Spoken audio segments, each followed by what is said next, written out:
भगवान श्री रामचंद्र जी महाराज की जय। भगवान श्री रामचंद्र जी की असीम कृपा से आज आपके एक छोटे भाई को इस पावन मंच पर अपने विचार व्यक्त करने के लिए शुभ अवसर प्राप्त हुआ है। यह भगवान को कोटि कोटि धन्यवाद अर्पित करता है। अत्यंत हर्ष की बात है कि इस आदर्श ग्राम उपकर चिन्ह के इस पावन भूमि पर 5 दिवसीय धार्मिक कार्यक्रम के रूप में यह सामाजिक रामायण कार्यक्रम का आयोजित किया गया है। इसके समस्त आयोजकों, व्यवस्थापकों, सहयोगियों तथा समस्त श्रोतागणों को मैं सादर नमन एवं आभार व्यक्त करता हूँ कि हमें इस मंच पर अपने विचार व्यक्त करने के लिए इसको समर्पित किए गए हैं। हम लोग आश्रम जो आपके तातेश्वर तातत्वर धाम में स्थित पावन शिव मंदिर के पास स्थित है। परम सत्य परम आनंद धाम आश्रम नाम से उसको जाना जाता है। वहाँ से आए हुए हैं।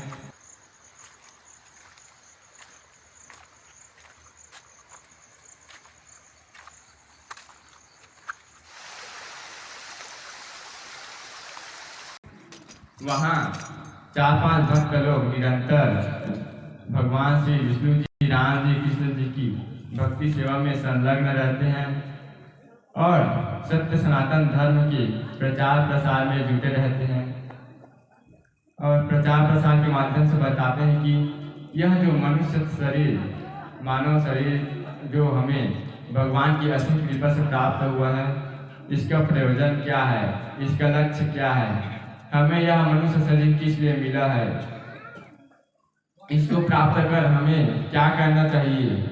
क्या सिर्फ खाना कमाना, सोना, भोगना, इसके लिए यह मनुष्य शरीर मिला है? नहीं, इसके लिए यह मनुष्य शरीर नहीं मिला है। क्योंकि सदग्रंथों में कहा गया है कि आहार निद्रा भय मैथुनम च एतत् समानम पशुवे नराणाम। पशुओं का काम है सोना, जागना, कमाना, खाना।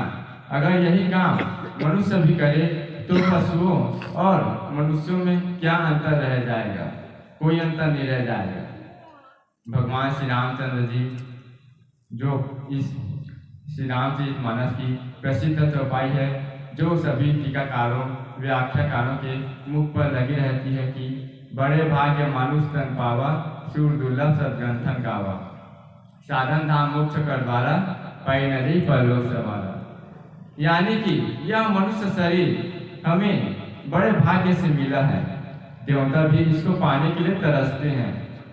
तो हमें यह मनुष्य शरीर मिला तो है, लेकिन ये पाने वाला कौन है?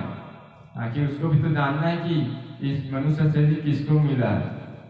जब तक उस पाने वालों को नहीं जानेंगे, तब तक इस मनुष्य शरीर में हमें क्या करना है, इसकी जानकारी हमें भी नहीं हो पाएगी। तो सदग्रंथों में उस पाने वाले की संज्ञा है जीव। उसको जीव नाम से जाना जाता है।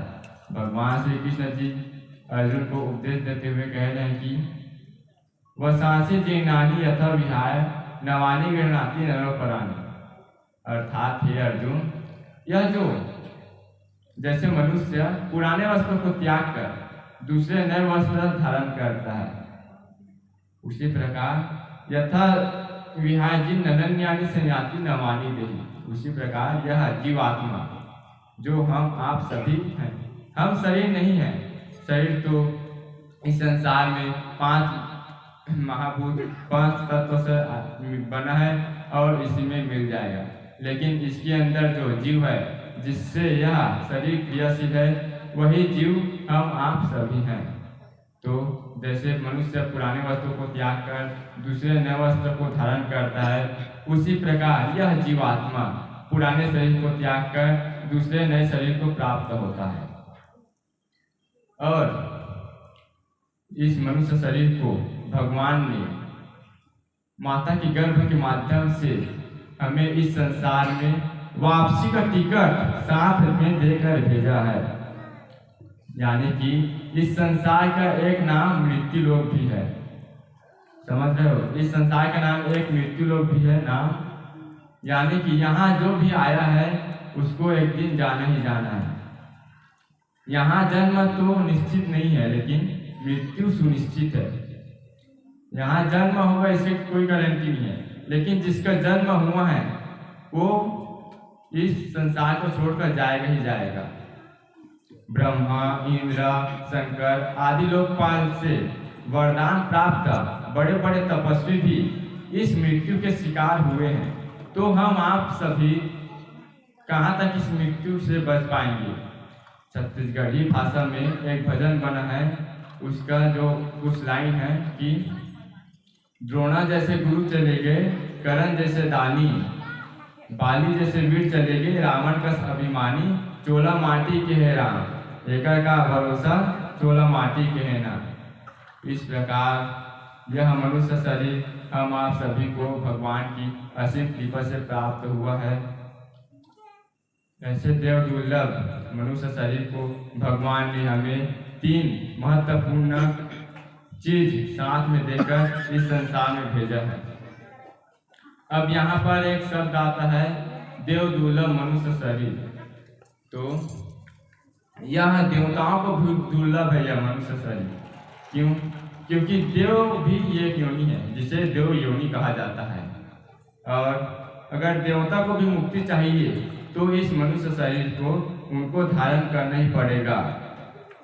वहाँ वो देवता रह के मुक्ति को प्राप्त नहीं कर सकता। यह मनुष्य शरीर देवताओं से भी श्रेष्ठ है। ऐसे मनुष्य शरीर को भगवान ने हमें 3 महत्वपूर्ण चीज साथ में देकर भेजा है। वो है बुद्धि, विचार शक्ति और विवेक। मन भी है, लेकिन मन पतन की ओर ले जाता है। मन मुक्ति के मार्ग में बाधक है, क्योंकि मन सिर्फ पतन की ओर ले जाता है। वो सही उत्थान परत वाली सोच नहीं सकता। इसमें अब आता है विचार शक्ति। विचार मन और बुद्धि दोनों के साथ रहता है, और बुद्धि जो बुद्धि का काम है, चाहे अच्छा कर्म हो चाहे बुरा कर्म हो, उसको अच्छी प्रकार से करना ये बुद्धि का काम है। जैसे चोर अच्छे से चोरी करेगा तो लोग कहेंगे कि अरे चोर कितना बढ़िया से बुद्धिमानी से चोरी किया, कोई जान ही नहीं पाया कि वो कैसे चोरी किया, कोई उसको पकड़ ही नहीं पाया। और आता है चोर पकड़ने वाला, तो उस चोर को पकड़ेगा तो फिर लोग कहेंगे अरे कितने बुद्धिमान से उस चोर को पकड़ा है। ये सब बुद्धि का काम है, और चोर को पता ही नहीं चल पाया कि वो चोर पकड़ने वाला उस चोर को कैसे पकड़ लिया। तो उसने बुद्धि से काम लिया, तो बुद्धि पतन की भी ओर ले जाएगा और उत्थान की भी ओर ले जाएगा।